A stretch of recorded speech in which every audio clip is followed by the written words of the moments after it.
Hello guys. Last episode में हमने देखा था क्विंग सेक्ट और बाकी सभी गुड फैक्शंस के एल्डर ने फाइट को ज्वाइन कर लिया था।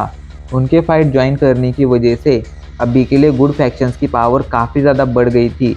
ऐसे में वो लोग साथ मिलकर एक के बाद एक सभी डेमन बीस्ट किंग्स को मारते जा रहे थे। वहीं इधर जिंगयू मून केव के अंदर चला गया था। वहीं जाओफैन मून केव के अंदर मौजूद था और वो अभी के लिए एक इल्यूजन में फंसा हुआ था। उस इल्यूजन में उसे खुला आसमान दिख रहा था जिसमें बहुत बड़ा चांद था। जाओफैन को उस चांद में टियानबुई, सूरू और लिंगर दिख रहे थे जो उससे बात कर रहे थे। लेकिन जैसे ही जाओफैन उस चांद के पास पहुंचता है, अचानक से ही वो लोग गायब हो जाते हैं। जाओफैन को समझ नहीं आ रहा था कि आखिर इस चांद में उसे अपने जान पहचान वाले लोग क्यों दिख रहे हैं। अब आगे जाओफैन चांद से ध्यान हटाकर वहां से लौटने ही वाला था, लेकिन तभी अचानक से आसमान में एक एनर्जी फैल जाती है। जाओफैन जल्दी से उस एनर्जी को फील करता है और उस एनर्जी की डायरेक्शन में देखता है। ये एनर्जी चांद से निकली थी जो अभी के लिए पूरे आसमान में फैलती जा रही थी। जाओफैन जल्दी से मुड़कर चांद की तरफ देखता है। अभी के लिए उसे चांद में एक लड़की दिख रही थी जिसे जाओफैन अच्छी तरह से पहचानता था। आज जो भी उसकी हालत थी वो इसी लड़की की वजह से थी। जाओफैन इस लड़की से बहुत प्यार करता था और वो इसे कभी खोना नहीं चाहता था, पर चाहकर भी अभी के लिए वो इस लड़की को पा भी नहीं सकता था। जाओफैन के पूरे दिमाग में अभी के लिए बहुत तरह के ख्याल चल रहे थे। उसे खुद समझ नहीं आ रहा था आखिर वो क्या सोच रहा है, वो क्या करना चाहता है और वो चीज़ क्यों करना चाहता है। उसके पास अपने ही सवालों का जवाब नहीं था। उसकी ऐसी हालत आज तक कभी नहीं हुई थी, पर आज उसकी ऐसी हालत हो चुकी थी। पता नहीं क्यों वो चाहकर भी अपने इमोशन संभाल नहीं पा रहा था। पर तभी अचानक से जाओफैन जो अपने इमोशंस में बह चुका था, उसे एक ज़ोरदार आवाज़ सुनाई पड़ती है और उसके सामने मौजूद एक सारा इल्यूजन गायब हो जाता है। जाओफैन खुद को संभाल कर जब अपनी आंखें खोलकर देखता है तो वो अभी के लिए मून केव के अंदर था। मून केव में चारों तरफ अजीब सा फॉग फैला हुआ था। जाओफैन जल्दी से अपने पैरों के नीचे देखता है। उसके पैरों के नीचे अभी के लिए बहुत बड़ा मिरर था जो टुकड़ों में टूट चुका था। शायद यही मिरर उसे इल्यूजन में फंसा रहा था और उसे अपना पास्ट दिखा रहा था। तभी जाओफैन को पीछे से एक आवाज़ सुनाई पड़ती है और वो जल्दी से पीछे मुड़कर देखता है। पीछे मुड़कर जैसे ही वो देखता है उसकी आंखें खुली की खुली रह जाती हैं, क्योंकि उसके पीछे एक लड़का खड़ा हुआ था जिसे वो अच्छी तरह से पहचानता था। ये लड़का कोई और नहीं बल्कि जिंगयू था। जिंगयू और जाओफैन एक दूसरे को वहाँ देखकर चौंक जाते हैं। कुछ पलों तक तो वो एक दूसरे को घूरते रहते हैं, जैसे कि वो कंफर्म करना चाहते हों कि वो अभी के लिए एक दूसरे को ही देख रहे हैं। काफ़ी देर तक एक दूसरे को देखने के बाद जब उन्हें समझ आता है कि वो कोई सपना नहीं देख रहे हैं, तो जल्दी से जिंगयू खुद को संभालता है। वो जाओफैन को अभी के लिए बहुत ही प्यार से देख रहा था, क्योंकि उसे अपना दोस्त इतने सालों बाद देखने जो मिला था, उसे अभी के लिए जाओफैन के साथ बिताए हुए पल याद आने लगते हैं जो सच में काफ़ी ज़्यादा अच्छे थे। जाओफैन भी बहुत प्यार से अपने दोस्त को देख रहा था। कोई यहाँ पर गलत मतलब नहीं लेना, मैं यहाँ पर दोस्ती वाले प्यार की बात कर रहा हूँ। दोनों को ही अभी के लिए अपना पास्ट याद आ रहा था, पर तभी अचानक से जिंगयू को कुछ याद आता है और वो जल्दी से अपनी यादों से बाहर आ जाता है। वो जाओफैन को घूरने लगता है और उससे घूरते हुए पूछता है, पूर्वज हॉल के बाहर एक ओल्ड मैन की लाश पड़ी हुई है, क्या उस ओल्ड मैन को तुमने ही मारा है? जाओफैन ने ऑब्वियसली वैनी को नहीं मारा था और उसे मना कर देना चाहिए था, पर पता नहीं क्यों वो कहता है, हाँ मैंने उस ओल्ड मैन को मारा है। जाओफैन की बात सुनकर जिंगयू को शौक लगता है। अचानक से उसकी आंखें लाल हो जाती हैं। उसे जाओफैन पर बहुत ज़्यादा गुस्सा आने लगता है। इधर बाहर इविल बीस्ट गॉड अभी के लिए आसमान में उड़ रहा था। उसके बाजू में ही टाउटे मौजूद था जो गुस्से से अभी के लिए नीचे मौजूद नज़ारे को देख रहा था। एक पल के लिए इविल बीस्ट गॉड भी नीचे मौजूद नज़ारे को देखता है, जहाँ पर वो देखता है कि क्विंग सेक्ट और बाकी सभी गुड फैक्शंस के एल्डर्स एक साथ मिलकर एक के बाद एक इविल बीस्ट किंग्स को मारते जा रहे थे।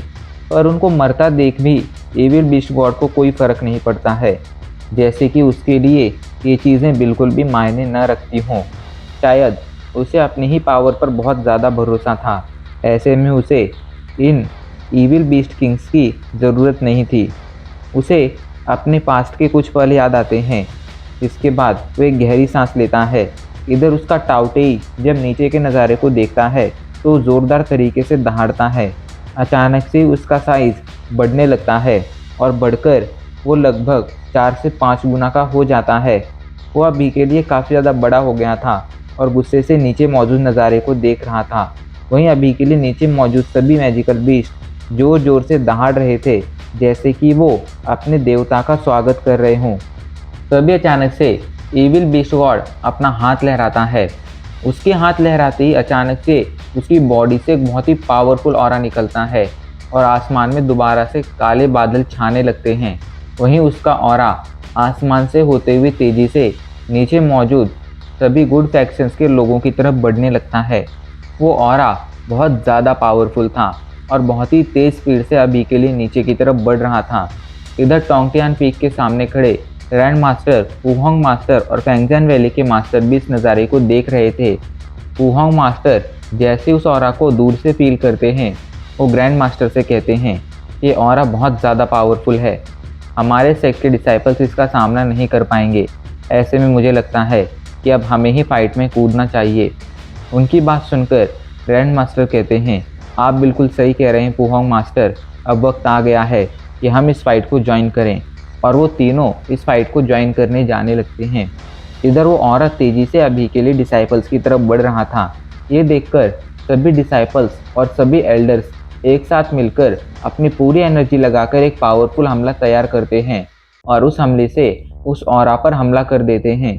उन सभी की पावर से मिलकर बना वो हमला बहुत ज़्यादा पावरफुल था और तेज़ी से अभी के लिए उस ईविल ऑरा की तरफ बढ़ रहा था। पर जैसे ही वो हमला ईविल ऑरा से टकराता है, वो ईविल ऑरा के अंदर गायब हो जाता है, जैसे कि ईविल ऑरा ने उसे निगल लिया हो। इतना पावरफुल हमला भी उस ईविल ऑरा के सामने कुछ सेकंड भी नहीं टिक पाया था। ऐसे में सभी लोग समझ सकते थे कि ये ईविल ऑरा कितना ज़्यादा खतरनाक है। तभी वो ईविल ऑरा तेज़ी से आगे बढ़ते हुए उन डिसाइपल्स को टच कर लेता है और जो भी डिसाइपल्स उस ईविल ऑरा के कांटेक्ट में आते हैं वो कुछ ही पलों में मारे जाते हैं। एक के बाद एक वो ईविल ऑरा सभी को अपने कांटेक्ट में लेने लगता है। अभी के लिए कई सारे डिसाइपल्स ईविल ऑरा के कांटेक्ट में आकर मारे गए थे। किसी को कुछ समझ नहीं आ रहा था कि उन्हें आगे क्या करना चाहिए। तभी अचानक से आसमान से 3 लोग नीचे आते हैं और वो अपनी एनर्जी से इस ईविल ऑरा को रोकने की कोशिश करने लगते हैं और कामयाब भी रहते हैं। ये तीनों कोई और नहीं ग्रैंड मास्टर, फैंगजियान वैली के मास्टर और वुहोंग मास्टर थे।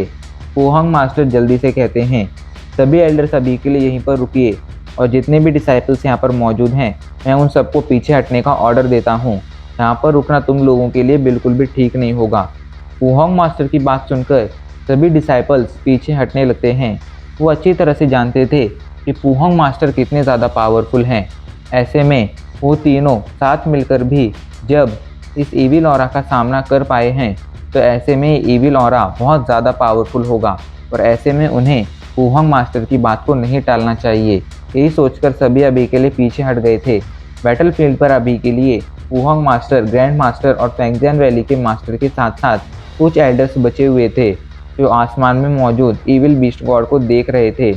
अब उनके बीच एक खतरनाक फाइट बहुत जल्द शुरू होने वाली थी जो तभी रुकती जब दोनों साइड में से कोई एक साइड पूरी तरह से ख़त्म हो जाती। फिर चाहे वो गुड फैक्शन की साइड होती या फिर ईविल बीस्ट गॉड की साइड, ये मैटर नहीं करता था। पर फाइट तो तभी ख़त्म होती जब इन दोनों में से कोई एक मारा जाता। ग्रैंड मास्टर, वुहोंग मास्टर और फैंगजियान वैली के मास्टर ने कुछ देर के लिए उस ईविल ऑरा को रोक ज़रूर लिया था, लेकिन वो उसे पूरी तरह से ख़त्म नहीं कर पाए थे। जैसे ही सभी डिसाइपल्स उस जगह से गायब होते हैं, यानी कि उस जगह से चले जाते हैं, वो सभी लोग दोबारा से उस ऑरा को रिलीज़ कर देते हैं। जैसे वो ईविल ऑरा चारों तरफ फैलता है, अचानक से ही नीचे जितने भी ईविल बीस्ट किंग मरे हुए थे उनकी बोन्स उस ईविल ऑरा के अंदर इकट्ठा होने लगती हैं। एक के बाद एक सभी बोन्स, सभी हड्डियाँ उस ईविल ऑरा के अंदर जाती जा रही थी और नीचे से गायब होती जा रही थी। तभी ग्रैंड मास्टर, वुहोंग मास्टर और फैंगजियान वैली के मास्टर किसी तरह खुद को उस ईविल ऑरा से बचाते हैं और उससे दूर आ जाते हैं। अभी के लिए वो तीनों आसमान में उड़ रहे थे और उनके पीछे बाकी सभी एल्डर्स मौजूद थे। वो सभी लोग अभी के लिए साथ मिलकर आसमान में मौजूद ईविल बीस्ट गॉड को देख रहे थे। तभी ईविल बीस्ट गॉड का ऑरा जो काफ़ी देर से फैल रहा था, अचानक से वापस से उसकी बॉडी के अंदर लौटने लगता है। कुछ ही पलों में वो सारा का सारा ऑरा लगभग उसकी बॉडी में लौट जाता है। अभी के लिए बस कुछ ही ऑरा बाहर बचा हुआ था। उस ऑरा में सभी को अभी के लिए नीचे मरे हुए सभी के सभी ईविल बीस्ट किंग्स की हड्डियां दिख रही थीं। अचानक से वो ऑरा तेज़ी से घूमने लगता है। जैसे जैसे वो ऑरा घूमता जा रहा था, उस ऑरा में मौजूद सभी हड्डियां आपस में मिलती जा रही थी। लगभग अगले कुछ सेकंड तक वो ऑरा घूमता रहता है और फाइनली जब वो घूमना बंद करता है और दोबारा से ईविल बीस्ट गॉड की बॉडी के अंदर जाता है, तो सभी को आसमान में एक बड़ा सा ईविल बीस्ट किंग दिखाई पड़ता है, जो अभी के लिए नीचे मौजूद सभी के सभी ईविल बीस्ट किंग से मिलकर बना हुआ था। यह अभी के लिए देखने में उन ईविल बीस्ट किंग से लगभग 3 गुने साइज का था। इसकी पावर बहुत ज़्यादा खतरनाक थी। एल्डर्स जिन्होंने कुछ देर पहले साथ मिलकर इन सभी ईविल बीस्ट किंग को मारा था, अभी के लिए वो लोग काफ़ी ज़्यादा परेशान हो गए थे, क्योंकि कुछ देर पहले तो उन लोगों ने ईविल बीस्ट किंग को मार लिया था, पर अभी के लिए वो इस बड़े से ईविल बीस्ट किंग को नहीं मार सकते थे, क्योंकि इसके अंदर सभी के सभी ईविल बीस्ट किंग की पावर मिली जुली थी। इस बड़े से ईविल बीस्ट किंग के ऊपर अभी के लिए ईविल बीस्ट गॉड बैठा हुआ था। इसका चेहरा हल्का सा पीला पड़ चुका था। उसकी आंखों में कोई भी इमोशन नहीं दिख रहा था, पर उसकी बॉडी से जो पावरफुल एनर्जी निकल रही थी, वो सबको ये बताने के लिए काफ़ी थी कि आसमान में मौजूद ये यंग लड़का बिल्कुल भी कमज़ोर नहीं है। ग्रैंड मास्टर अपने पीछे मौजूद सभी को देखते हैं और फाइनली कहते हैं, सभी लोग मेरे पीछे आइए और इससे लड़ने में मेरा साथ दीजिए। ये कहकर ग्रैंड मास्टर तेजी से उस बड़े से ईविल बीस्ट किंग की तरफ बढ़ने लगते हैं। उनके पीछे पीछे अभी के लिए सभी एल्डर्स, वुहांग मास्टर और फैंगजियान वैली के मास्टर भी आ रहे थे। कुछ ही पलों में वो सभी उस ईविल बीस्ट किंग के पास पहुंच जाते हैं और उस बड़े से ईविल बीस्ट किंग को चारों तरफ से घेर लेते हैं। सभी लोग अपने मैजिकल वेपन्स को बाहर निकालते हैं और अपने सबसे पावरफुल हमले से अलग अलग डायरेक्शन से उस ईविल बीस्ट किंग पर हमला कर देते हैं। ग्रैंड मास्टर जल्दी से अपनी पूरी एनर्जी लगाकर एक पावरफुल हमला तैयार करते हैं। वहीं ऐसा ही बाकी सभी एल्डर्स वुहांग मास्टर ने भी किया था, जिसके बाद वो सभी एक साथ अपने हमलों को तेज़ी से उस ईविल बीस्ट किंग की तरफ भेज देते हैं। कुछ ही पलों में वो हमले सीधा जाकर उस ईविल बीस्ट किंग से टकरा जाते हैं। ये हमले इतने ज़्यादा पावरफुल थे कि ये हमले बस हल्के से टच से ही एक बड़े से माउंटेन को तक चकनाचूर कर सकते थे। पर जैसे ये हमले उस बड़े से ईविल बीस्ट किंग से टकराते हैं, उस ईविल बीस्ट किंग को कोई फ़र्क नहीं पड़ता है। उल्टा उसकी बॉडी पर तो एक स्क्रैच भी नहीं आता है। उल्टा वो तो गुस्से में बस ज़ोरदार तरीके से दहाड़ता है, जैसे कि इन लोगों के हमले ने उसे बहुत ज़्यादा गुस्सा दिला दिया हो। पर तभी अचानक से फैंगजियान वैली के मास्टर अपने शरीर से एक पावरफुल फ्लेम को बाहर निकालते हैं। ये फ्लेम कोई और नहीं थी बल्कि यून फ्लेम थी। वो जल्दी से यून फ्लेम से एक पावरफुल हमला तैयार करते हैं और उसे ईविल बीस्ट किंग की तरफ भेज देते हैं। वो हमला भी के लिए तेज़ी से ईविल बीस्ट किंग की तरफ बढ़ रहा था। कुछ ही पलों में वो हमला तेज़ी से जाकर ईविल बीस्ट किंग से टकरा जाता है और अचानक से उसकी पूरी बॉडी कांप उठती है। उसकी बॉडी पर एक बहुत बड़ा छेद दिखने लगता है जो यून फ्लेम से बना हुआ था। ईविल बीस्ट किंग, जिसे सभी के मिले जुले हमले से खरोंच तक नहीं आई थी, उसे फैंगजियान वैली के मास्टर की इस यून फ्लेम के एक मामूली हमले ने बुरी तरह से घायल कर दिया था। अभी के लिए सभी लोग आसमान की इस नज़ारे को देखकर काफ़ी ज़्यादा चौंक गए थे। वहीं वो ईविल बीस्ट किंग अभी के लिए बहुत ज़्यादा गुस्से में लग रहा था। उसकी आंखों में अभी के लिए यून फ्लेम के लिए थोड़ा डर भी लग रहा था। शायद यून फ्लेम उसकी कमज़ोरी थी। और अब इसी के साथ हमारा एपिसोड यहीं पर ख़त्म हो जाता है।